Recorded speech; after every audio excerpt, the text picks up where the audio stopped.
चिरांनि बासुगाव टाउनाव फोरोंगिरियानो फरायसाखौ जिनाहारि खालामदों।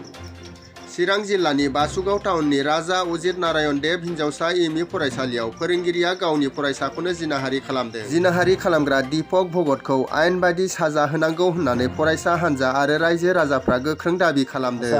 এইটো আমি যোৱা 21 তাৰিখে ঘটনা আমি যেটো নেকি ঘটনা অতিকৈ দুৰ্ভাগ্যজনক ঘটনা আৰু লজ্জাজনক। আমি ক'ব গ'লে কিহৰে গৰিহণা দিম, এইটো ভাষা নাই আমাৰ ক'ব গ'লে।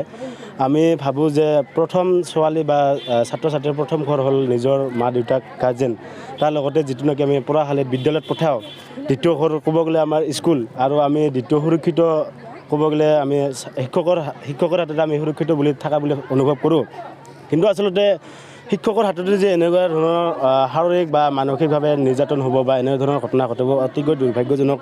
প্ৰথম কথা ক'ব গ'লে আমি যোৱাকালি সেইটো ঘটনা আমাক চিৰাং জিলা চতুৰ্থ ছাত্ৰ সন্থাক যোৱাকালি অভিভাৱকসকলে আমাক এটা শাৰীৰিকভাৱে অত্যাচাৰ কৰা এটা আমি অভিযোগ উত্থাপন কৰিছিল। তাৰ পৰিপ্ৰেক্ষিতত আজি আমি এইখন ৰাজা অজিত নাৰায়ণ ছোৱালী হাইস্কুলত আমি উপস্থিত হ'লোঁ।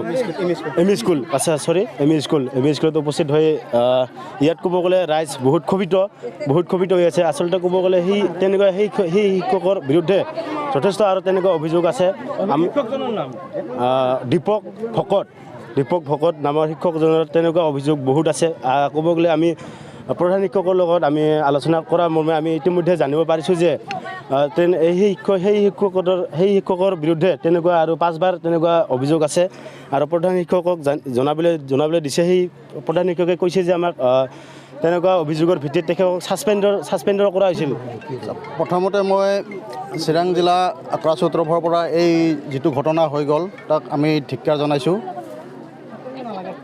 কাৰণ শিক্ষক আৰু ছাত্ৰৰ সম্বন্ধটো এটা পবিত্ৰ সম্বন্ধ। গতিকে যিগৰাকী শিক্ষকে এইটো বাৰে বাৰে অভিযোগ পোৱা মতে বাৰে বাৰে এই ধৰণৰ ঘটনা ঘটাই আছে। গতিকে মই বিভাগীয় কৰ্তৃপক্ষক এইটোৱে অনুৰোধ জনাম যাতে শিক্ষকগৰাকীক কোনোপধ্যে আইনৰ সুৰুঙাদি হাত সাৰি যাব নোৱাৰে, তাৰ কাৰণে ব্যৱস্থা কৰিব লাগে। আৰু আজিৰ পৰাই তেখেতক ছাছপেণ্ড কৰাৰ কাৰণে আমি চিৰাং জিলাৰ আক্ৰা চৌতৰফৰ পৰা মই আহ্বান জনাইছোঁ।